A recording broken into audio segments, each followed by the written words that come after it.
तीन बहनों की लालची भाभी। करिश्मा, रेशमा और मनीषा तीन बहनें हैं। उनका एक भाई भी है, मयंक। मयंक अपनी बहनों को बहुत प्यार करता है, लेकिन मयंक की पत्नी सविता इस मामले में मयंक से बिल्कुल ही अलग है। वो अपनी ननदों का जितना बुरा कर सकती है उतना बुरा करती ही रहती है और अपनी ननदों पर हुक्म भी चलाती है। करिश्मा, करिश्मा, तुमने अभी तक नाश्ता नहीं बनाया? तुम्हारे भैया को ऑफिस जाने में देर हो रही है। हाँ भाभी, बस अभी बनाती हूँ। करिश्मा, तुम ये ढीलापन छोड़ दो। कल को पराए घर जाना है।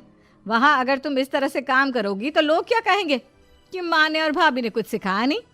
और तुम्हारी दोनों बहनें कहाँ हैं? अब रेशमा मार्केट गई है और मनीषा सो रही है। क्या?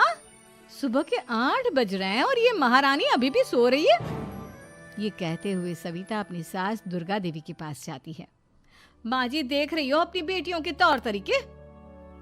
क्या हुआ बहू, सुबह सुबह क्या कर दिया मेरी बेटियों ने? अरे एक तो अभी अभी उठकर किचन में गई है, दूसरी सुबह सुबह बाहर चली गई और तीसरी अभी तक सो रही है। क्या करूं मैं इन तीनों का? मैं तो परेशान हो गई हूँ। जाकर उठा उसे और रेशमा से मैं बात करती हूँ।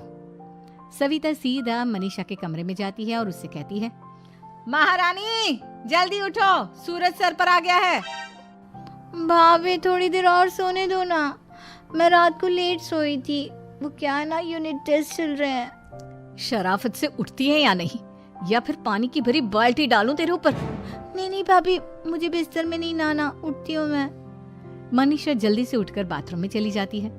सभी आराम से बैठकर नाश्ता कर रहे होते कि तभी रेशमा बाजार से हाथ में सामान लिए आ जाती है। रेशमा को देखते ही सविता उस पर बरस पड़ती है। लो, आ गई महारानी। ऐसा भी क्या सामान लाना था जो सुबह आंख मलते ही बाजार की तरफ रवाना हो गई? भाभी, कल आप ही तो चीख रही थी कि घर का सारा सामान मुझे ही लाना पड़ता है, घर में किसी को भी किसी काम से कोई लेना देना नहीं है। अब मैं बाजार जाकर सामान ले आई तो आपको इस बात से भी तकलीफ हो रही है? देख रही हो माँ जी, अपनी बेटी की जुबान कैंची से भी तेज चलती है। और मयंक, आप तो कुछ कहेंगे नहीं अपनी लाडली बहन को? रेशमा, अपनी भाभी से ऐसे बात नहीं करते। चलो माफी मांगो। भैया, मैं क्यों माफी मांगू? आप भाभी से बोलिए ना कि हम पर कम हुक्म चलाया करे। हम इस घर की बेटियां हैं और आपकी पत्नी की ननद है, नौकरानी नहीं। लो कर लो बात। इनकी भलाई के लिए कुछ भी बोलो तो इन्हें बुरा लग जाता है। इस घर में यही इज्जत है मेरी। देख लो माँ जी, आपकी बेटी किस लहजे में मुझसे बात कर रही है। सविता वहां से चली जाती है। मयंक को बहुत गुस्सा आता है, वो भी वहां से चला जाता है। फिर करिश्मा रेशमा को समझाती है, रेशमा, तुम्हें भाभी से माफी मांग लेनी चाहिए थी ना। लेकिन दीदी, मैंने कुछ किया ही नहीं, तो मैं माफी क्यों मांगू? हाँ करिश्मा दीदी, रेशमा दीदी जैसे ही घर में आई भाभी ही उन पर चिल्ला रही थी। हाँ, मैं मानती हूँ कि गलती भाभी की थी। मैं तो इसलिए बोल रही हूँ कि भाभी ने माँ को तो पूरी तरह अपने वश में कर लिया है। वो हमारी बात सुनती ही नहीं। मयंक भैया हमारे लिए हमेशा खड़े रहते हैं, इसलिए उनकी बात का मान तो तुम्हें रखना चाहिए था ना। कोई फायदा नहीं दीदी, कुछ दिनों की बात और है, भाभी उन्हें भी हमारे खिलाफ भड़का देंगी। फिर वो भी माँ की तरह हमारी किसी बात का विश्वास नहीं करेंगे। इसी तरह सविता अपनी तीनों ननदों को किसी न किसी बात पर परेशान करती रहती थी। एक दिन मयंक अपनी तीनों बहनों के लिए गिफ्ट लाया।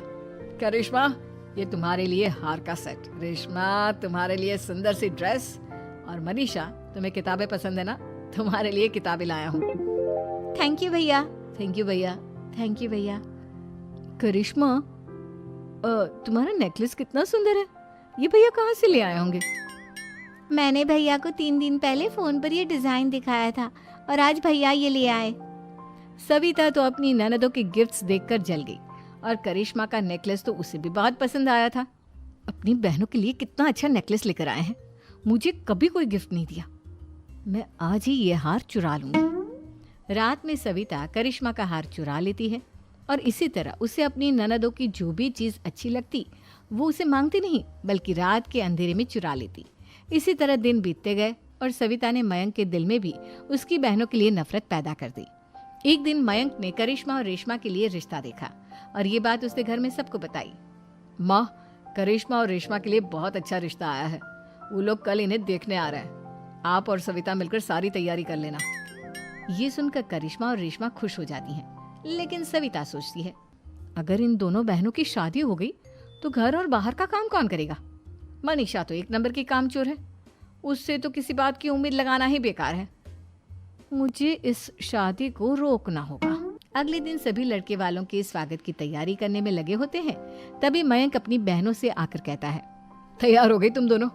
देखो दोनों लड़के बहुत अच्छे हैं, मैं कोई कसर नहीं छोड़ना चाहता, इसलिए तुम उनके सामने अच्छे से बिहेव करना और अपनी भाभी से लड़ने मत लग जाना। करिश्मा, तुम वो नेकलेस पहन लो ना जो मैं तुम्हारे लिए लाया था। भैया मैं बहुत देर से वो नेकलेस ढूंढ रही हूँ, लेकिन मुझे मिल ही नहीं रहा। क्या तुमने नेकलेस खो दिया? तुम्हें पता भी है वो कितना महंगा था? तुम कोई काम ढंग से नहीं कर सकती। मयंक गुस्से में वहां से चला जाता है। थोड़ी देर बाद लड़के वाले भी आ जाते हैं। वो दोनों बहनों को पसंद कर लेते हैं और रिश्ता पक्का हो जाता है। लेकिन सविता के दिमाग में तो कुछ और ही खिचड़ी पक रही थी। वो पंडित जी के पास करिश्मा की कुंडली लेकर जाती है और उन्हें पैसे देकर करिश्मा की कुंडली बदलवा देती है। जब लड़के वालों के पास करिश्मा की कुंडली जाती है तो वो दुर्गा को फोन करते हैं। बहन जी, हमने करिश्मा की कुंडली अपने पंडित जी को दिखाई थी। आपकी बेटी की कुंडली नहीं बल्कि दोषों का पिटारा है। देखिए, मैं और मेरे पति इन सब बातों में बहुत विश्वास करते हैं, इसलिए हम आपकी बेटी से अपने बेटे की शादी नहीं करा सकते। इस तरह करिश्मा का रिश्ता टूट जाता है और सभी घर वालों को बहुत दुख होता है। अब कविता सोचती है, चलो करिश्मा का तो रिश्ता टूट गया, अब रेशमा का भी रिश्ता तोड़ना है। क्या करूं? अब सविता आवाज बदलकर किसी अननोन नंबर से रेशमा के होने वाले ससुराल में फोन करती है। हेलो, मैं कौन हूँ कौन नहीं ये आपके लिए जानना जरूरी नहीं, बस इतना सुन लो कि रेशमा का 2 साल से किसी के साथ अफेयर चल रहा है। बस रेशमा का रिश्ता तोड़वाने के लिए सविता का इतना कहना काफी था। अब रेशमा का भी रिश्ता टूट गया। मयंक और दुर्गा देवी ने रेशमा को खूब खरी खोटी सुनाई और उससे बार बार उस लड़के के बारे में पूछने लगे।